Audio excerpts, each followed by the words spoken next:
అలసిన వానికి ఊరడించు మాటలు. సహోదరుడు భక్తి సింగ్ గారి పరిచర్య నుండి సేకరించిన అనుదిన ధ్యానములు.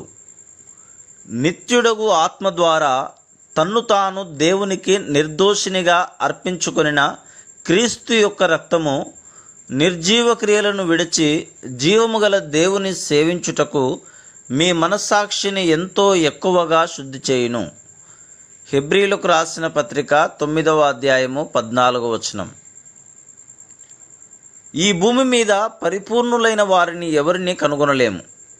మానవ మాతృలముగా మనమందరము పాతదైన ఆదాము యొక్క పాపపు స్వభావమును కలిగి ఉండుటచే తప్పనిసరిగా మరలా పడిపోదుము. యేసుక్రీస్తు ప్రభువును ముఖాముఖిగా చూచినప్పుడే ఆయనను పోలియందుము. అప్పటి వరకు కొన్ని సమయములలో కొన్ని స్థలములలో పొరపాట్లు చేయుచుందుము. 130వ కీర్తన 3వ వచనములో కీర్తనాకారుడు, యెహోవా నీవు దోషములను కనిపెట్టి చూచిన ఎడల ప్రభువా ఎవడు నిలవగలడు అని అనుచున్నాడు. ఆయన వాక్యపు వెలుగులో మనము పరీక్షించి చూచుకుని ఎడల ఆయన పరిశీలించు కనుల ఎదుట మనలో ఎవరమును నిలవలేము.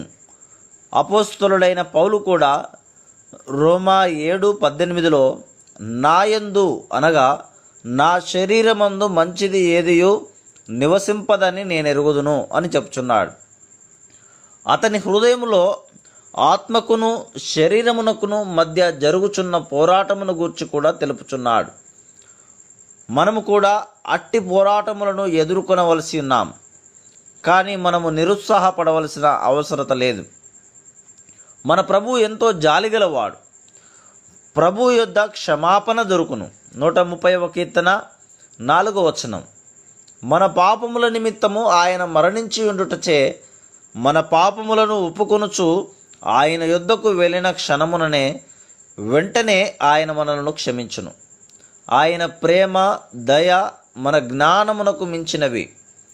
మనము తలంపులు మాటలు క్రియల చేత ఏ సమయములోనైనను అపవిత్రపరచబడిన ఎడల మనలను మనము తగ్గించుకొని విడుదల కొరకు విశ్వాసముతో ఆయన ప్రశస్త రక్తమును కోరుకొనవలెను. అప్పుడు మనము కడగబడి క్షమించబడి సమకూర్చబడి గలతీ 5:16 ప్రకారము ఆత్మానుసారముగా నడుచుకొనగలము. మనము అపవిత్రపరచబడిన ఎడల వెంటనే ప్రభు యొద్దకు వెళ్ళి, ప్రభువా నన్ను నేను అపవిత్రపరచుకొంటిని, క్షమాపణ కొరకు నీ దయయందు నమ్మికయించుచున్నాను, నీ ప్రశస్త రక్తముతో నన్ను కడుగుదువని నమ్ముచున్నాను అని ఒప్పుకొనవలెను. ఆ విధంగా ఆయనతో మన సహవాసము తిరిగి సమకూర్చబడును.